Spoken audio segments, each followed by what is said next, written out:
আসসালামু আলাইকুম, কেমন আছেন সবাই? আশা করি সবাই অনেক ভালো আছেন।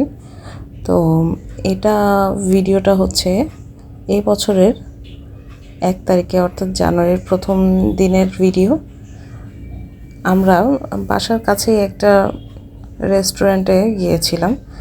তো তখন একদম এমন টাইম ছিল মাগরিবের পরপরই, তো যার কারণে একদম লোকজন ছিল না।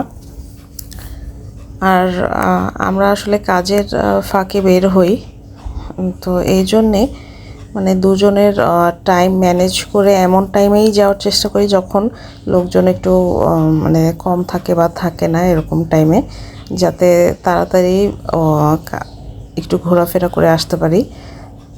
তো এই তো আমরা দুজনই ছিলাম পুরোটা রেস্টুরেন্টে, তো একটু ঘুরলাম, একটু খাওয়া দাওয়া করলাম ওখানে নাস্তা করে, তারপর হচ্ছে কিছু ছবি তুললাম।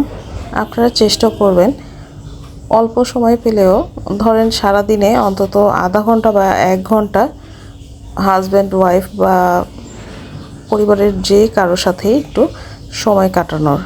কারণ আমাদের এখন যান্ত্রিক লাইফে কিন্তু আমরা ফ্যামিলির সাথে টাইম স্পেন্ড করা হয় না, যার কারণে এখনকার বেশিরভাগ মানুষের কিন্তু অনেকেরই অনেক টাকা পয়সা থাকার পরও কিন্তু হ্যাপিনেসটা নেই। কারণ সবাই টাকার পিছনে ছুটতে ছুটতে প্রিয়জনদের সময় দেওয়া হয় না। তো আপনারা চেষ্টা করবেন, যেমন সেই দিন যে আমরা গিয়েছিলাম, আমরা দুইজনে কিন্তু কাজের ফাঁকে গিয়েছিলাম। 1 ঘন্টার মধ্যে একদম আসা যাওয়া এবং ঘোরাফেরা শেষ করেছি। তো ওই রেস্টুরেন্ট থেকে বের হয়ে একটু বাহিরেই এরকম পিঠা বিক্রি করছিল। তখন তো শীত ছিল, তো যার কারণে অনেক রকম পিঠা স্টল ছিল এখানে, আর অনেক কিছুই ছিল। এটা হচ্ছে হাতির ঝিল। তো এখানে আমরা একটু পিঠা খেয়ে নিলাম।